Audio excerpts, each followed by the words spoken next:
whatever or what you think of it. I've never been a fan of Spotify because, of course, Spotify doesn't pay musicians properly. They don't pay them at all. People who load up their music on Spotify get very, very little for it. And I've always considered that to be enough reason not to go on Spotify. So.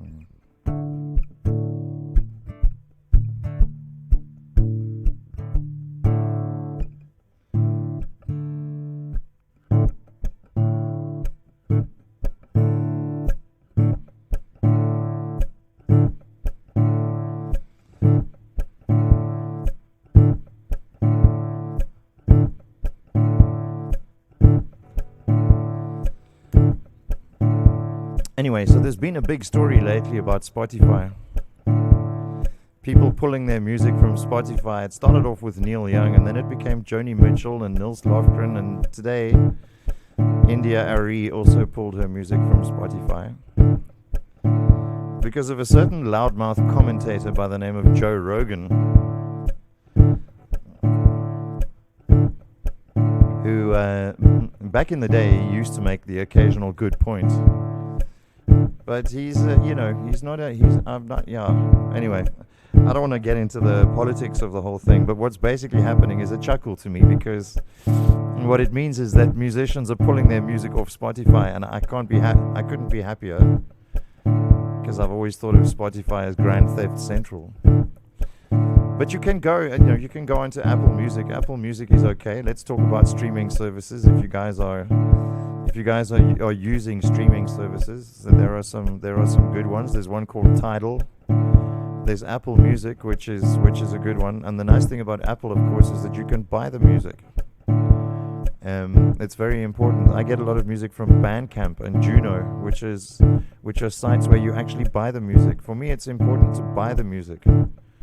I really, really believe that. It's not a case of that streaming is good enough. I really believe, and I don't expect everybody to believe this, because of course streaming is very convenient. Streaming is pretty much what everyone does these days anyway. Even people who love music tend to stream it. And it's not good for the industry. It's not good for I suppose it's good for the industry. It's not good for musicians. Yes, Apple Music is a better one. They pay a lot better, and you can buy the music as well, which I always do. So if you tune in early and you hear music playing while I'm setting up, I bought that music. I'm not streaming it. A lot of the music that I play on my radio show gets sent to me. The artists actually send me their music. But a lot of it I buy as well. I buy it off Bandcamp, and play it on the radio. I share it with people. And I've got a couple of people who make the occasional donation or contribution, like a financial contribution. But what's happening in the meantime as well is that people who are listening to the show are getting to know about artists that they haven't heard of, and then they go to Bandcamp and they buy that artist's music. So it's a way of keeping music alive, I think. Just buy the music, and you can download it and make your own playlists. Anyway, that's just me.